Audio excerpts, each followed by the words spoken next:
They called him the King of Ash. Kang Junsuk didn't just rule the Seoul underworld, he owned the very air people breathed. He didn't have a soul. He had a calculated void where a heart should be.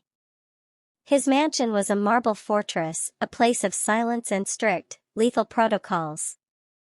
Rule number 1 was absolute: no outsiders, no exceptions, no mercy. But after a devastating fire turned her neighborhood to cinders, Kalia Stone, his trembling maid, was pushed to the edge of desperation. With nowhere left to turn, she broke the sacred law. She brought the only person she loved, her grandmother, Granny Nana, into the mouth of the wolf. The towering entrance doors groaned open as sunlight fought through the heavy curtains, illuminating the dust motes dancing over the cold stone. Kalia's breath hitched as a familiar sound reached her ears, the sharp, rhythmic click of Italian leather shoes against the marble. It was a sound that usually preceded a funeral. Kang Junsuk appeared at the end of the hall, his silhouette tall and imposing in a custom black suit. A fresh neck tattoo crept up toward his jawline, and his knuckles were raw, stained with the crimson evidence of a negotiation gone wrong. Kalia's knees buckled. She pulled her grandmother close, burying her face in the old woman's cardigan, waiting for the roar of his anger or the cold click of a weapon that would end their lives. Her heart thundered against her ribs, a frantic bird in a cage. But the violence she expected never arrived. Instead, she heard a sound that defied every rumor she had ever heard about the man. It was the sharp, commanding snap of his voice, but it wasn't directed at them. When Kalia finally dared to look up, her jaw dropped in pure disbelief. The most arrogant man in Korea wasn't reaching for a gun. His face was a mask of thunderous, righteous fury, but his eyes were fixed on his own elite security detail. Beside him, two of his most trusted guards stood with their heads hanging in absolute shame, their bodies trembling. Junsuk's hand was extended, not to strike, but to point toward the floor. "You raised your weapons," Junsuk hissed, his voice a low, vibrating growl of disgust. "You stood before a queen with steel in your hands and stayed upright?"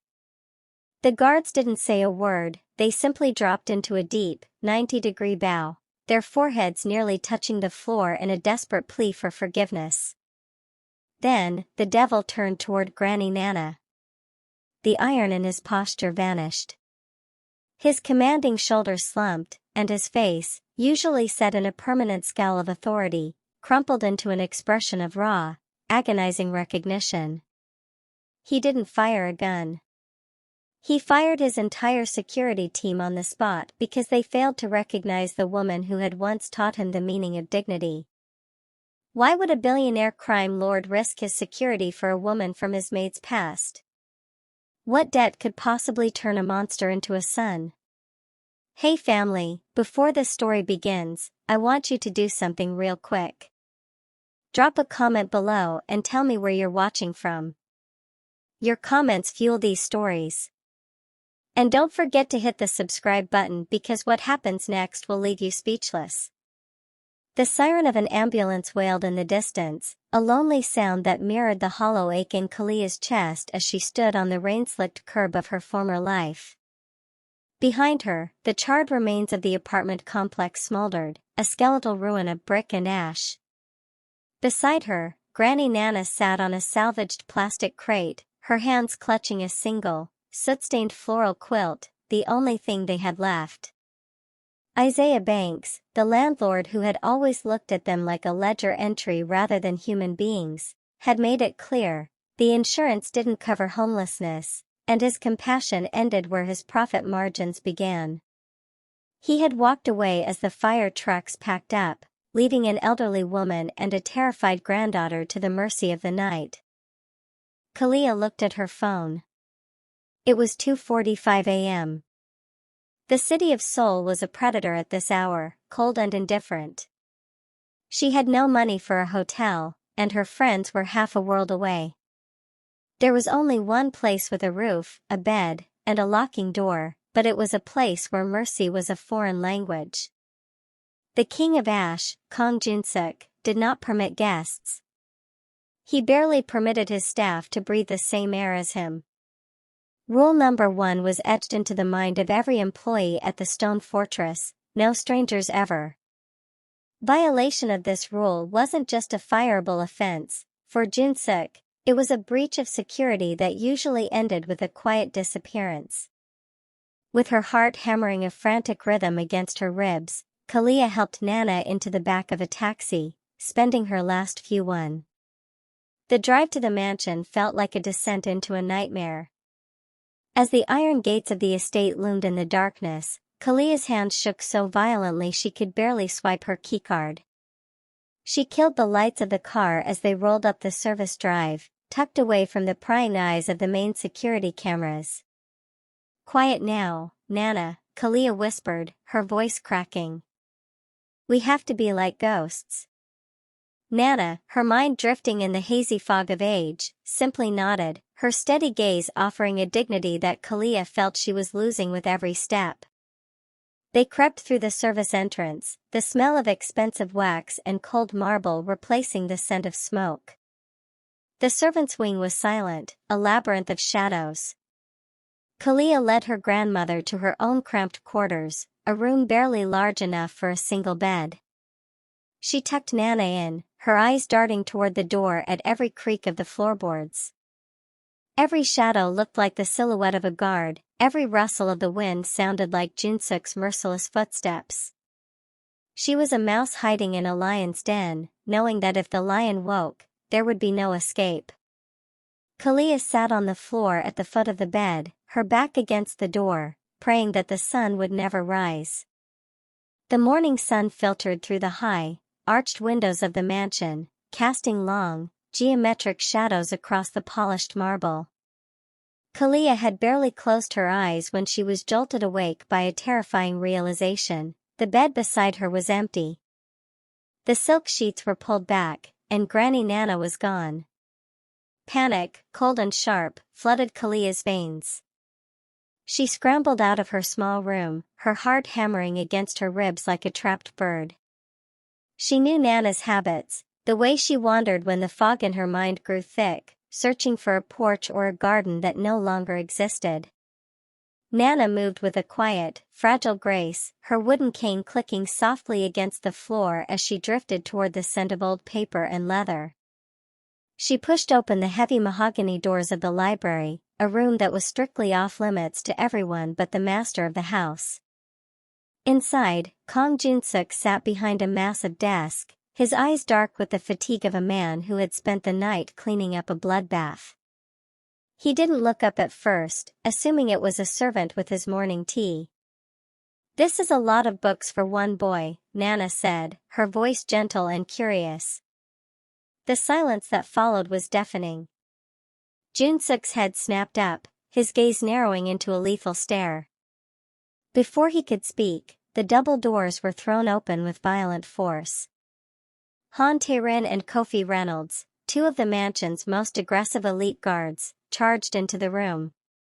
They had been alerted by the silent motion sensors, and their training took over instantly. "Intruder!" Han Tae-rin roared, his hand reaching for the holster at his hip. Kofi Reynolds didn't hesitate, lunging forward to grab the elderly woman by her frail arm. Nana gasped, her cane clattering to the floor as Kofi's grip tightened, twisting her sleeve. Han Tae-rin leveled his weapon, the red laser sight dancing across Nana's floral cardigan, settling right over her heart. "Get on the floor. Now!"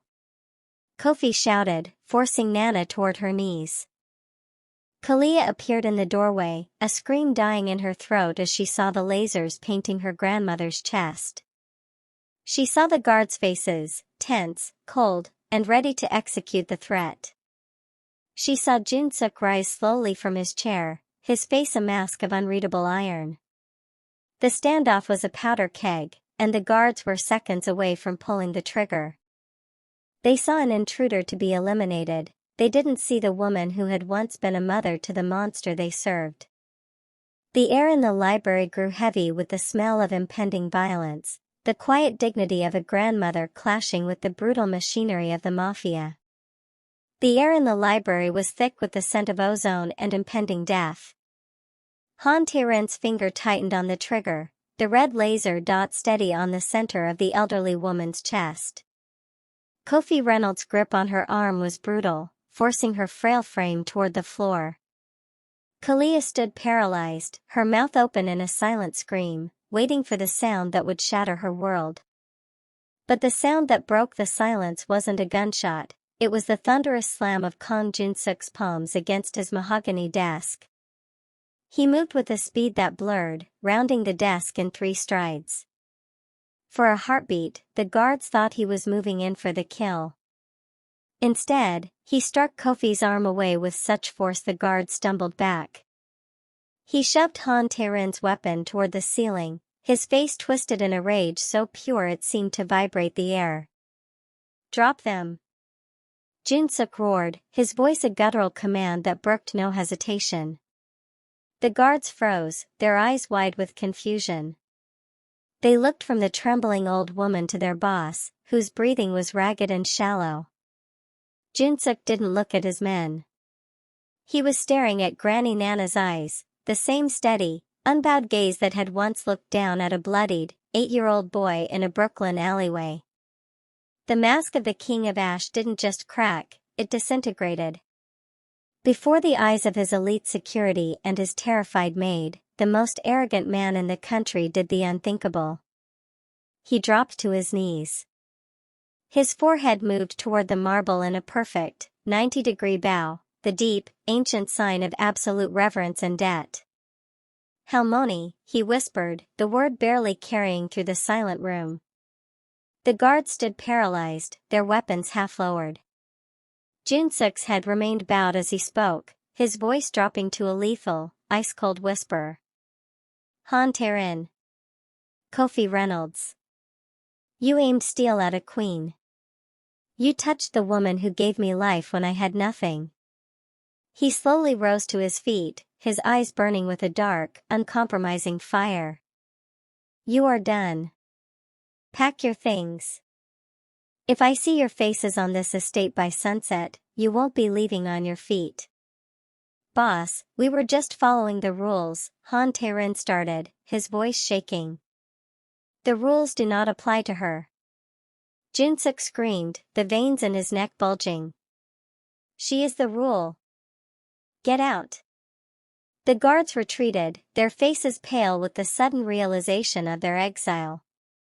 As the heavy doors closed behind them, Jin-suk turned back to Nana. He reached out with trembling, blood-stained hands, not to strike, but to gently pick up the wooden cane she had dropped. He offered it back to her with both hands, his head still lowered, a predator finally humbled by the only soul he ever truly feared and loved. The sky over Brooklyn in 1995 was a bruised purple, heavy with the scent of rain and rot. 8-year-old Jin-suk huddled against a damp brick wall in an alleyway, his small hands over his head as the world turned into a blur of pain. He had been in America for only 3 months, abandoned by an uncle who promised him a better life but delivered him to the streets. He didn't speak the language, he didn't have a home, and today, he had made the mistake of stepping onto the wrong corner. A group of older boys circled him like sharks. At the center was a teenage Baek Do-yoon, already wearing the cruel, cold smile that would one day make him a legend in the underworld. Do-yoon kicked a pile of trash toward the boy, laughing as Jin-suk flinched. "Look at this little rat," Do-yoon sneered in Korean, his voice dripping with a malice that transcended language. "You don't belong here. Nobody wants you." He raised a heavy boot, ready to deliver a blow that would have surely broken the boy's ribs, when a sound like a gunshot echoed through the alley. Crack. A wooden cane struck a metal trash can with terrifying force. The boys spun around to see a woman standing at the mouth of the alley. Granny Nana didn't look like a savior, she looked like a grandmother in a floral dress, but her eyes held a fire that made the teenagers hesitate. She stepped forward, her cane clicking rhythmically against the pavement, her presence expanding until she seemed to fill the narrow space. "That is enough," she barked, her voice a low roll of thunder. Duyun bristled, trying to maintain his bravado. "Mind your business, old lady. This kid's a nothing." Nana didn't flinch. She stepped between the pack of wolves and the bleeding child, resting a protective hand on Junsuk's trembling shoulder.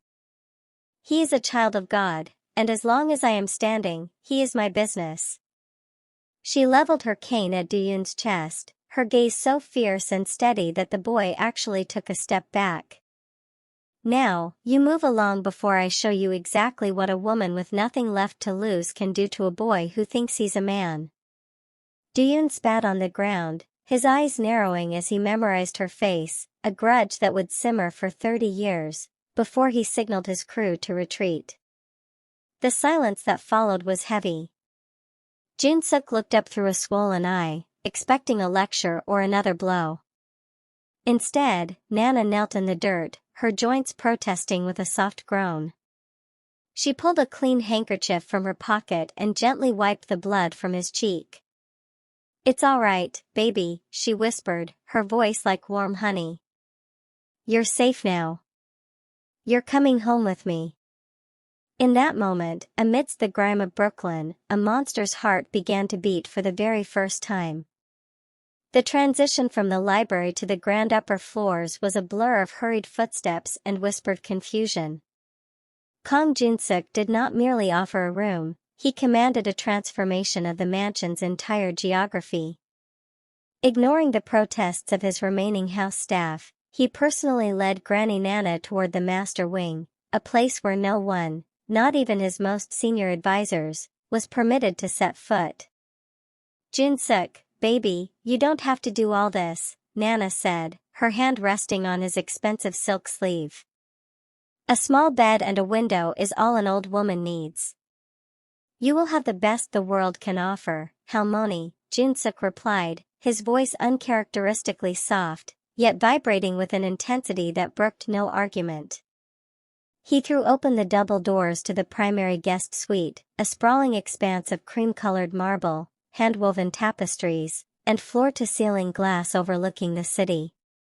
He ushered a stunned Kalia and a bewildered Nana inside, immediately barking orders for fresh linens of the highest thread count and a private chef to be on 24-hour standby. To Junsuk, this wasn't just hospitality, it was an attempt to balance a cosmic ledger that had been skewed for 30 years. However, the warmth of the reunion was shadowed by a cold, calculating gaze from the balcony across the atrium. Park Soo-jin, a high-ranking lieutenant and Junsuk's most ambitious rival within the organization, watched the scene with her arms crossed, her eyes narrowed into slits of pure venom. To Soo-jin, power was a game of perception, and she saw Junsuk's emotional display as a fatal puncture in his armor. She watched as the man who had ordered executions without blinking now fussed over the height of an old woman's pillows. She watched the way he looked at the black maid with something resembling familial protection rather than cold utility. "Disgusting," Soo-jin hissed to herself, her fingers tightening around the marble railing. "The King of Ash is turning to soot for a woman who belongs in the gutter." She turned away, her mind already spinning. She saw the devil showing his throat, exposing a weakness that could be exploited. While Junsuk was busy reclaiming his humanity in the master suite, Soo-jin was already drafting the message that would travel to the darkest corners of Seoul. The fortress was no longer impenetrable, it had a heart, and a heart was something that could be pierced. The evening air inside the mansion was heavy with the scent of roasted garlic and aged wine, a domestic fragrance that felt almost alien within walls that usually smelled of cold metal and gunpowder. At the center of the grand mahogany table, Kang Junsuk sat in his usual place, but the atmosphere had shifted. Opposite him sat young Min Seo, a high-ranking associate with eyes like flint, who had come to discuss the shifting territories in the city's docks. Between them, like a splash of color in a monochromatic world, sat Granny Nana. Kalia moved quietly in the background, serving a traditional Korean stew that Nana had insisted on supervising. The tension was palpable. Min-seo kept glancing at the elderly woman, his confusion masking a growing disrespect. He was used to Jin-suk the predator, not Jin-suk the host. The shipments are being delayed by the police patrols, Min-seo began, his voice raspy. We need to send a message. A display of force that. Eat your vegetables, Jin-suk, Nana interrupted, her voice cutting through the business talk like a dull blade. She pointed her spoon at the boss's plate. And sit up straight. You look like a sack of coal. Min-seo froze, his fork halfway to his mouth. No one spoke to the King of Ash that way and lived to see the next course. But Jin-suk merely blinked, his broad shoulders stiffening as he reflexively corrected his posture. I am eating, halmoni, Jin-suk muttered, his eyes fixed on his bowl. Nana wasn't finished. She leaned forward, her gaze catching the dark ink of the dragon tattoo that spiraled up Jin-suk's neck and disappeared under his jaw. She clicked her tongue in a sharp, rhythmic sound of disapproval. And this ink on your neck. You look like a common street thug. Did I raise you to be a billboard for a drawing? A man's skin is a temple, not a scratch pad. Kalia held her breath, her knuckles white as she gripped the serving tray. Min-seo let out a short, mocking puff of air. She's right, Jin-suk. You've let your guard down. Perhaps this halmoni has forgotten who she is talking to. The temperature in the room plummeted. Jin-suk didn't look at Nana, he looked at Min-seo. The soft, submissive sun vanished, replaced instantly by the man who had built an empire on bones. He set his chopsticks down with a quiet clack that sounded like a hammer cocking. She is talking to the boy she saved, Jin-suk said, his voice a low, vibrating warning. But you are talking to the man who can have your tongue removed before the dessert is served. Nana reached over and patted Jin-suk's hand, seemingly oblivious to the death threat. Don't use that tone at the table, Jin-suk. It's bad for the digestion. Jin-suk's gaze lingered on Min-seo for a beat longer, a silent promise of violence, before he turned back to Nana. The devil sighed, a sound of profound defeat, and picked up a piece of broccoli. Yes, halmoni. Watching from the doorway, Kalia realized that Nana was the only person on earth who could disarm a monster with a single look. But as Min-seo stood to leave, his face a mask of hidden rage, she also knew that this domestic piece was a fragile glass ornament, and the world outside was waiting to shatter it. The stillness of the midnight hour was not a sign of peace, but a bated breath before a scream. Inside the marble halls, the air grew heavy with the metallic tang of high-grade weaponry. Baek Do-yoon did not believe in warnings, he believed in the surgical removal of weakness. From a command van parked miles away, he watched the thermal feat of Jin-suk's mansion, his lips curling into a jagged sneer. He had waited 30 years to finish the work he started in that Brooklyn alley, and now, the King of Ash had gifted him a target made of flesh and sentiment. Prune the weak branch, Do-yoon whispered into his headset. Leave the boss for me, but destroy everything he loves. The first explosion shattered the serenity of the East Wing, a concussive blast that sent shards of priceless glass raining down like diamond dust. Before the echoes could die, 20 men in tactical gear breached the perimeter, their suppressed rifles coughing rhythmically. They moved like shadows, fueled by the intelligence provided by Park Soo-jin, bypassing the outer sensors and heading straight for the master suite. Kalia was jolted from a light sleep by the vibration of the floor. Her first instinct was the door. She scrambled toward the bed where Nana lay, the old woman's eyes wide but remarkably calm. It's him, isn't it? Nana asked, her voice steady even as the sound of gunfire began to erupt in the hallway. The boy with the cruel eyes. Jin-suk was already in motion. He burst into the room, his black dress shirt unbuttoned, a heavy submachine gun gripped in his hand. His face was no longer that of the shamed grandson, it was the face of the devil of Seoul. He grabbed a heavy dresser and shoved it against the door with a grunt of primal strength. "Get in the closet." Behind the steel plate, he roared, his eyes darting toward the vents. "Kalia, take her. Now." But the mansion was a sieve. The Viper's men were already on the balcony, their shadows stretching long against the silk curtains. A flashbang grenade rolled across the floor, detonating in a blinding white roar of light and sound. Kalia screamed, clutching her ears as the world tilted. Through the ringing in his head, Jin-suk saw the handle of the bedroom door begin to turn. The fortress had been breached. The men who had once feared his name were now hunting him like an animal, led by a rival who knew that the only way to kill a god was to strike at the heart he had just rediscovered. The marble halls were about to be stained with a crimson that no maid could ever wash away. The bedroom door splintered inward under the force of a tactical ram. Smoke and the acrid smell of burnt gunpowder filled the air as the first of the Viper's assassins surged through the opening. Kang Jin-suk, his suit jacket discarded and shirt sleeves rolled up, stood in the center of the wreckage like an ancient war god. He fired with a rhythmic, cold precision, dropping the first two intruders before they could level their weapons. "The panic room, Kalia. Get her to the back wall." Jin-suk roared over the deafening cacophony of the firefight. Kalia grabbed Granny Nana's hand, dragging her toward the hidden steel door behind the velvet curtains. But as they reached the console, a stray bullet sparked against the electronics, plunging the room into a flickering, red emergency light. The heavy door groaned, halfway open, then jammed with a sickening metallic screech. The fortress had failed. They were trapped in a cage of marble and glass. "Go through the gap. Hide," Kalia urged, trying to shove Nana into the narrow opening. But Granny Nana didn't move.